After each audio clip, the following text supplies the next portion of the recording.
Good morning! This is our second day dito sa Hanoi. Obviously, nakaligo na ako. Nag-aayos na kami ngayon ng mga gamit namin kasi meron kaming half-day city tour. And mag-check out na kami from this hotel by 12 noon. So, since hindi kami babalik dito after nung city tour, ibababa na namin yung mga kailangan naming ibaba and iiwan na lang muna namin sa reception. Kasi tonight will be our trip going to Sapa. Hindi ako nakapag-wrap up kagabi kasi groggy na kami kasi halos wala pa kaming tulog the night before kahapon. Tapos whole day yung Halong Bay namin and it was really a long day. Talagang sulit na sulit yung araw namin kahapon after namin kumain dun sa first food discovery natin. Umuwi na kami, lowbat lahat ng gadgets. Hindi ko na rin na-film kung gaano ka-busy yung mga streets kahagabi.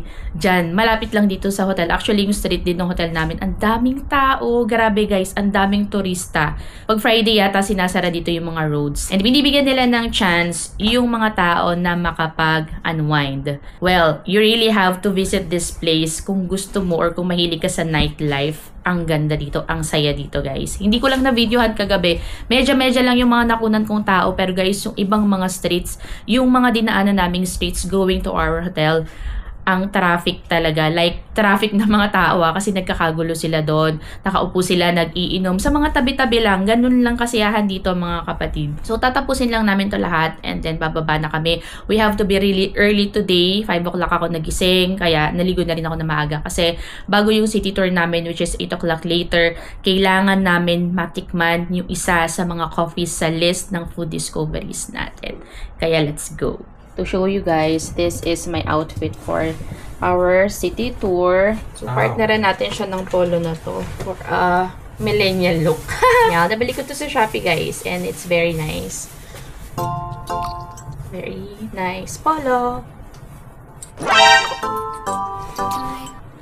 Bagay yan. Sa paningin mo lang hindi. But it's good. It's nice.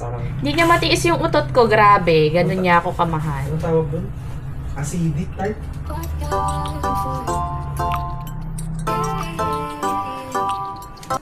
Kuna natin ng huling shots or huling video yung room namin. This is the Diamond King Hotel dito sa Hanoi Old Quarter. And yung unang room na kinuha namin is yung may balcony, which is this one. Ayan siya. Very small pala yung labas or yung balcony niya. Hindi ka rin talaga makakatambay dito. Pwede ka mag-smoke, diba? Ito naman yung kabilang side. Ito yung side na sobrang busy area kagabi. Like, ang daming tao. Siksikan sila, hindi na magkadaugagan. Hindi ka makadaan ng maayos. Ganon. Siyempre, kukunan ko yung sarili ko. Ano ba? Kalsada lang ba? Dapat ako din, diba? Ayan, yun lang. And I'm here in Old Quarter. Kailangan umawra ng konti kasi hindi kami gano'n nakapag-picture dito dahil nga yung mga first days namin is groggy kami, ganon. Daming pagod, kulang sa tulog, or halos walang tulog, ganon. Yun guys, yun lang muna. We need to leave na kasi 7:45 ulit yung pick-up time sa amin para sa city tour. And kailangan pa namin dumaan sa Bangkok Cafe. Yun yung second sa list natin. Actually, hindi second, pero isa yun sa mga kape na kailangan matikman natin dito sa Old Quarter. And 240 meters lang siya away from our hotel. So, lalakarin lang namin yon, baka mag-take out na lang kami. Tapos, diretso tayo sa meeting place para sa ating half-day city tour.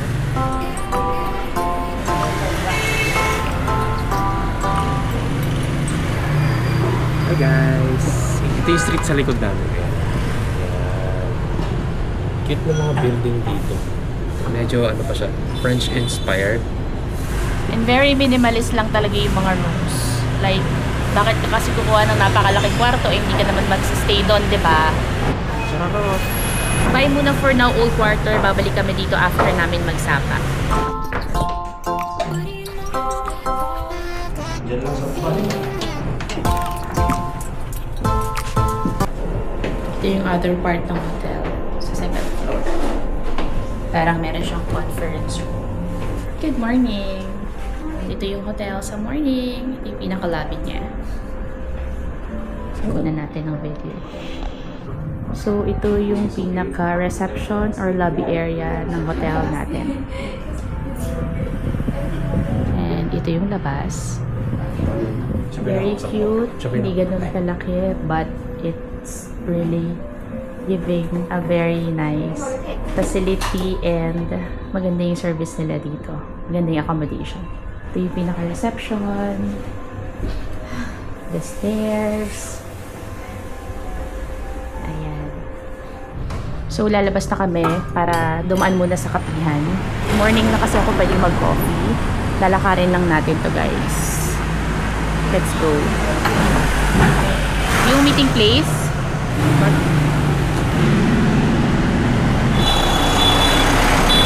Tayo? Ay. Ito na siya. Kaya lang, closed pa siya. Nakakalungkot guys. Hindi kami makakapagkape dyan. Saan tayo magkakape? 600? Lakarin na lang natin? Oo. So, lalakarin na lang namin papunta dun sa up point. Dahil magsi 7:30 na. Tapos na kami sa oras. So, sarado pa yung ticketing office, which is also the pick-up area sa city tour namin. And may malapit ditong coffee shop na dinadayo din talaga ng mga tao. Subukan natin. Ito sa akin, ice blended coffee. So sa akin, black coffee with sweet or fresh. Oh, sige. Ay, mag-try yung egg on. Tatlo?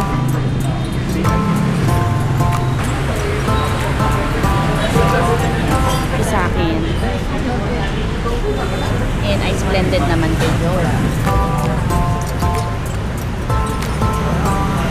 And display here. After that, Ho Chi Minh, we have an announcement here. Architecture is one of the first European architecture in the country. But what year this was built? 1901. You said they built it 1901. Yeah. When did they come here first? The French? They come here first at 1845. And the wait here, right? I will buy ticket.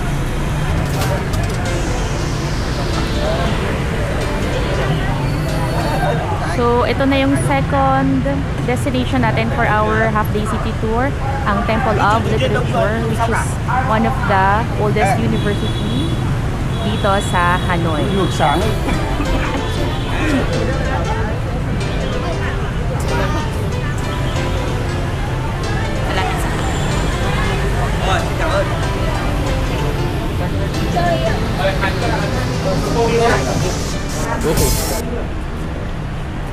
Okay, everyone. So this is a temple of literature. The guy who worship here, there is two persons.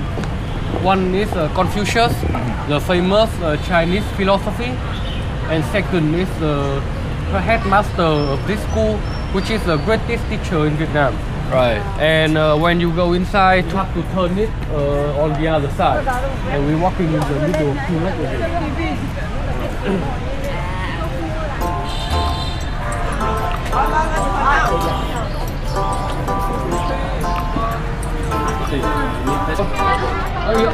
That's why all the students come here during the national exam. So every year we have a national test.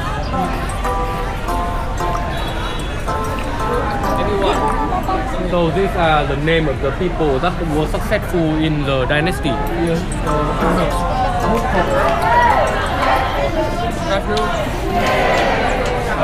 Over here place. So in 1070, the king built the first structure for the temple.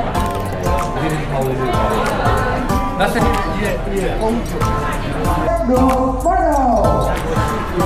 This is Confucius.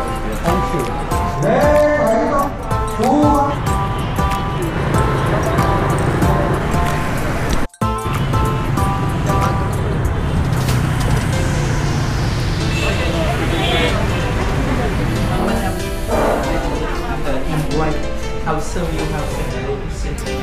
Okay, you can see the second block. We have the outline and the window.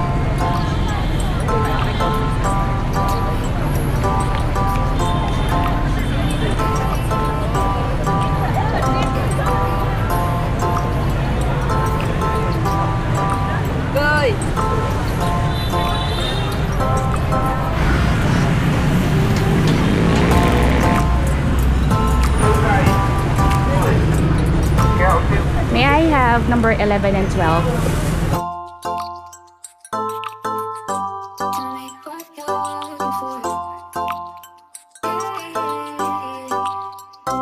So it's 12:20 in the afternoon. We've decided to just go beside this lake kasi walang space para kainan ang ating masarap na banh mi doon sa labas nung store kung saan natin siya nakuha.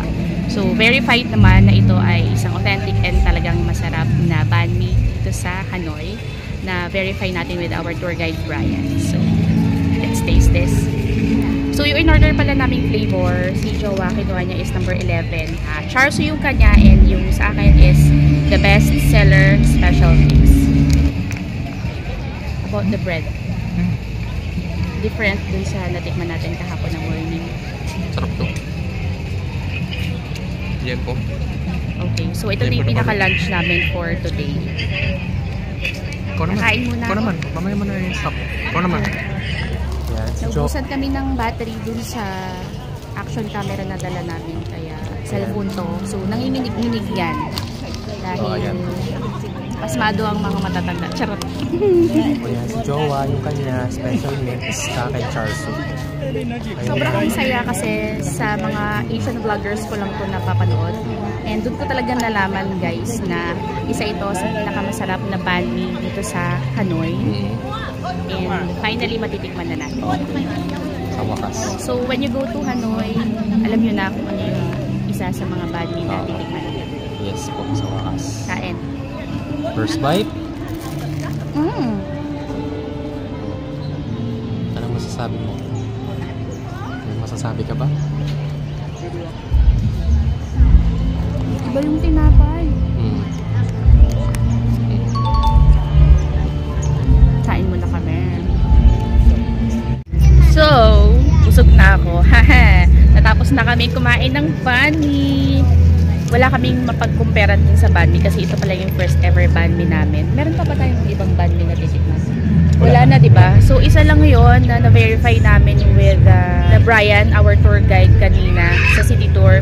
Kasi dalawa lang talaga yung on list kong banh mi na plano naming tikman.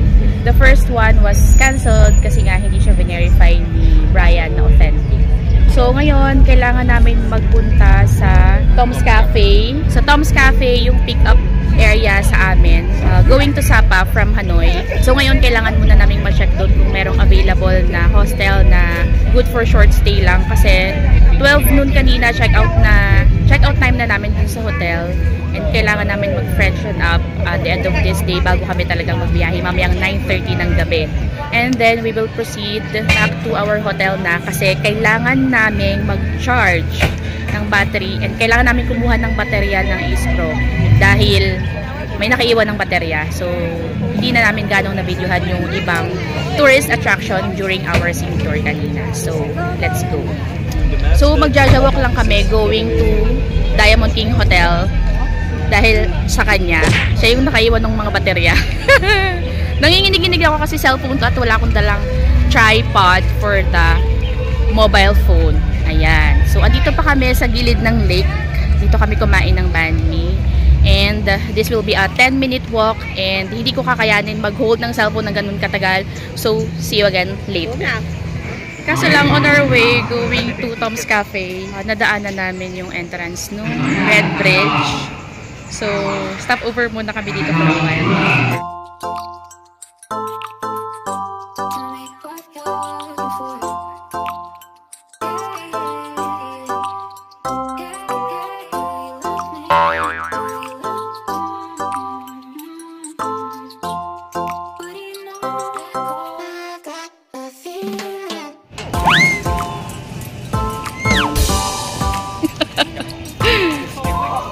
And then picture tayo. Ano ma'am? Bali, nandito po tayo ngayon saan? Cellphone ko pa din yung gamit ko kaya nanginginig. Walang tripod. Walang sasakyan, no? Close yung street. Sinarado na lugar. Dito pa din kami sa paligid ng lake pero leaving it now. On our way na to Tom's Cafe. Para mag-survey. survey namin yung ano. Hanap kami ng motel yung short stay lang para makaligo naman kami mamaya bago kami magbiyahe. Pasapa.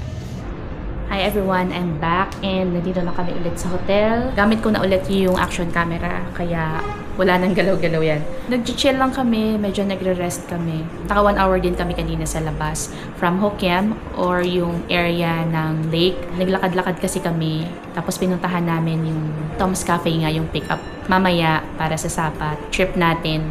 Tapos, naghanap-hanap kami ng mga hotel around the area. Yung may mga short stay, pero unfortunately, wala kami nakita. So, bumalik na kami ulit dito sa hotel.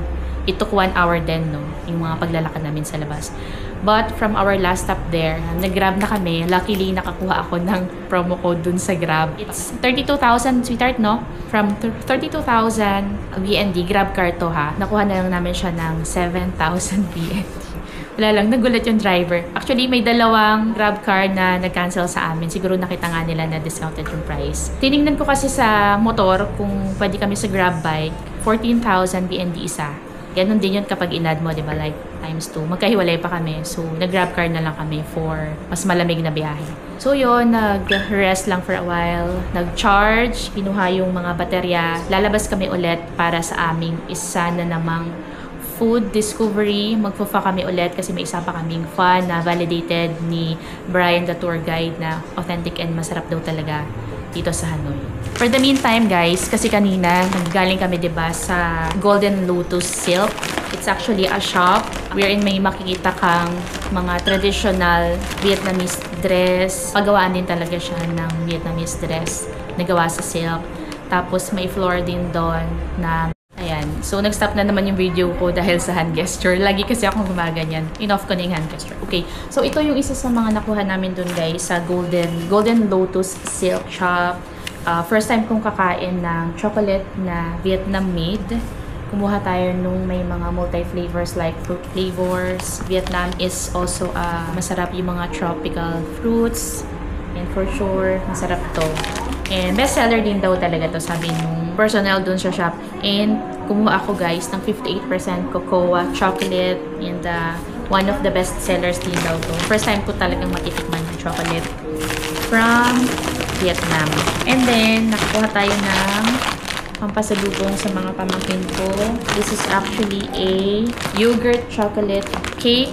Hindi siya candy, pero may feeling siya na yogurt. And pinatikim niya sa amin to. Meron silang pa-free taste kanina. This is a cheese yogurt. It's actually a wafer and with a filling inside. Napansin ko yung mga pagkain dito, very soft lang yung timplada. Like, hindi ganun katapang yung pagkakatimpla dun sa pagkain. Hindi ganun kaalat, hindi ganun katamis, hindi ganun kaasim. It's very soft. So, ang price nga is, sabihin ko na lang din para magkaroon kayo ng idea for your reference kapag nagpunta kayo dito is 160 PND. And this one naman, yung yogurt chocolate cake is 120,000 PND.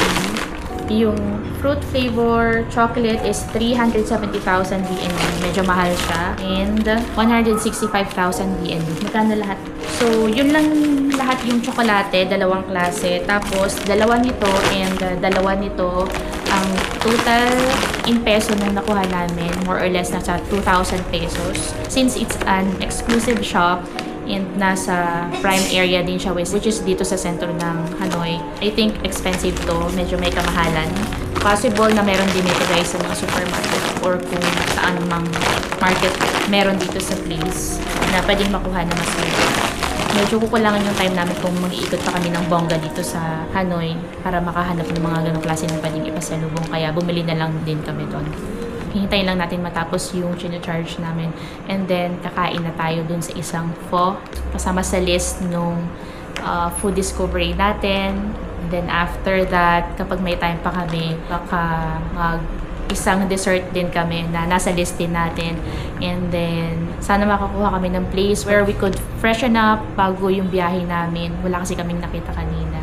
Yun, naghahanap kami ng short stay hotel lang. Mostly, walang available. Yeah, wish us luck. So habang may time pa kami, idadaldal ko muna guys yung mga hindi ko na-vlog kahapon. Let me wrap up yung mga expenses namin kahapon, which was our first day here. Medyo mabagal yung naging araw namin kahapon and it took one whole day itong Halong Bay cruise tour namin. Aside dun sa Halong Bay, which was booked in Klook, more or less nasa 6,000 pesos yung kinuha naming cruise tour. It's actually a premium tour kung medyo may budget kayo. It was a very good cruise. Buffet na din yung pagkain. Ang ganda ng service. Kasama na din doon yung land transfer. May bus na kami from the hotel going to the harbor. Back and forth na din yon. Tapos bukod doon, nagkaroon ng stopover and kumain kami. Yun yung pinaka-first cash out namin kahapon. Kumain kami ng sausage sandwich sa tabi-tabi dun sa kung saan kami nag-stopover. Kasi wala pa kaming kinain kahapon dahil sobrang aga nung pick up sa amin. Yung kinain namin na sausage sandwich was 30,000 VND. So, nasa 70 pesos siya. After that, wala na kaming ibang binili. Meron namang complimentary water provided yung tour guide namin na si Sam. Sa mismong cruise na kami nagkaroon ng second cash out expenses. Since walang free water dun guys sa cruise, yun lang yung pinaka-expenses namin during the tour. So, we had 3 cans of water and 2 smoothie. 25,000 each yung water and 80,000 VND naman each yung smoothie. For a total of naka 235,000 VND kami sa drinks. 500, more or less nasa 500 pesos yon. Additional pa pala, nagkaroon pa kami ng water expense sa T-Top. Dahil yung mga activities guys during your cruise tour is medyo pangmalakasan dahil may inakyat kaming rock formation. So talagang init, alam niyo naman sa tabi ng dagat may init talaga, 'di ba? So dalawa yung inakyat namin na talagang papawisan ka kaya mapapabili ka talaga ng tubig. Yung T-Top and yung caving. So yung caving bago mo siya mapasok, aakyat din talaga kayo sa gilid ng bundok or sa gilid ng rock formation bago kayo pumasok dun sa mismong loob ng cave. And then after that, pagbalik namin sa cruise, syempre, nauhaw na naman kami. Kasama na yun dun sa binanggit ko kanina, yung kinuha pa namin additional water. And syempre, pagbalik namin to Hanoi, sa Old Quarter, kumain nga kami kagabi, diba? Binanggit ko na rin yata guys, yung kinain namin kagabi sa Met.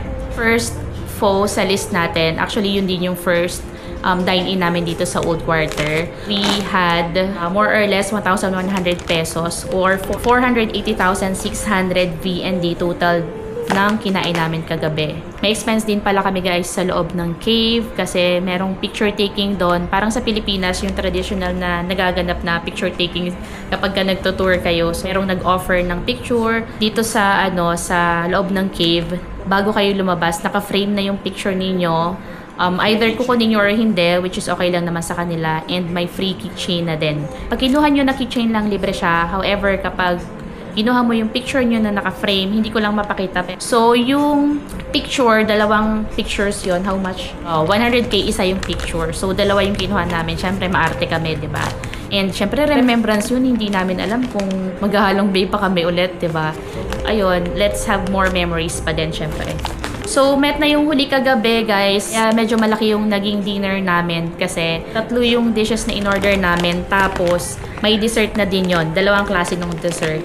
Pinakita ko na din yun, guys, sa video ko. Yung menu hindi namin napicturean, so search na lang sa Google. Pero, sabi nung Asian vlogger na napanood ko, actually yun yung naging basis ko, kaya yun yung naging una sa listahan.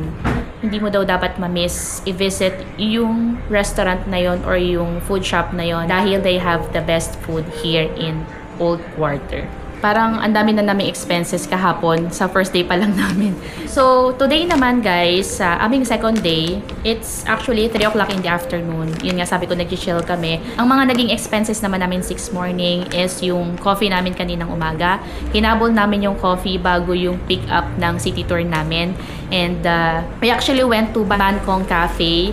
Unfortunately, it's closed. Kaya nilagpasan na namin siya. Tapos medyo close na kami dun sa pick-up time. Kaya bumili na lang kami ng kape sa corner near the pick-up area. And we spent 95,000 BND, which is equivalent to 220 in peso.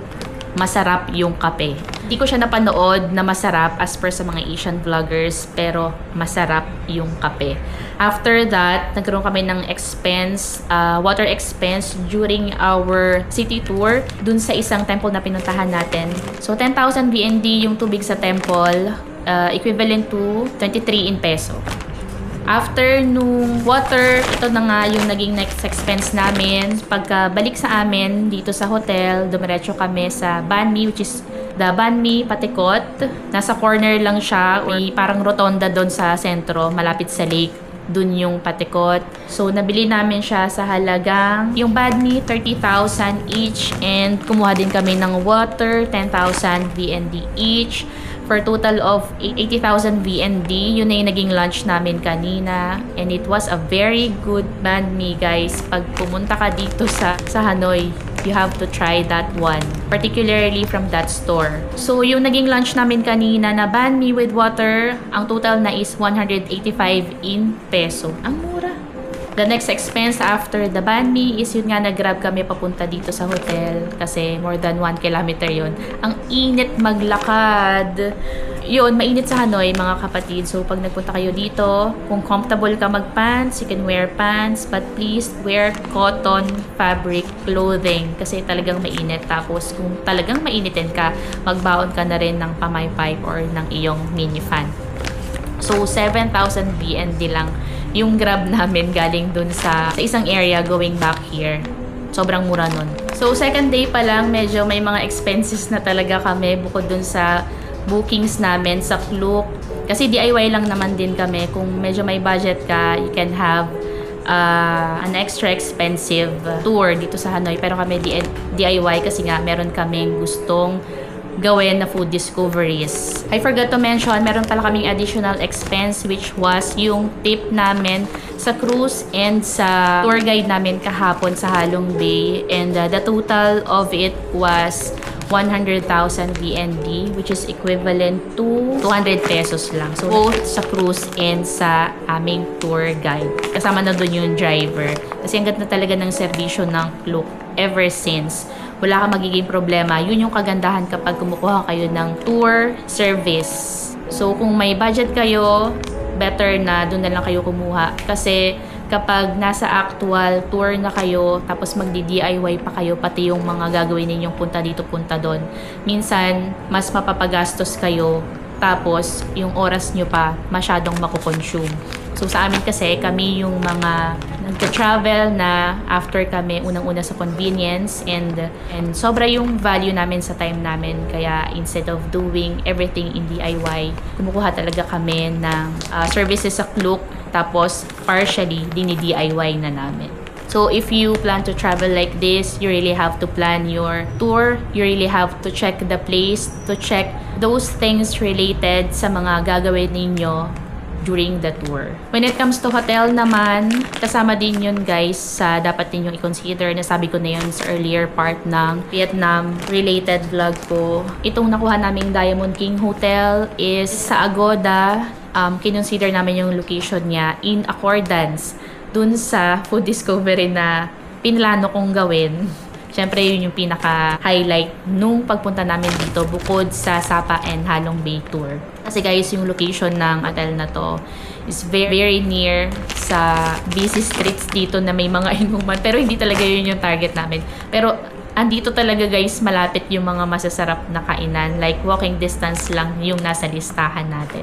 Very decent and very nice na yung hotel na to. Instagrammable yan as well as yung room. Nakita nyo na din yung room.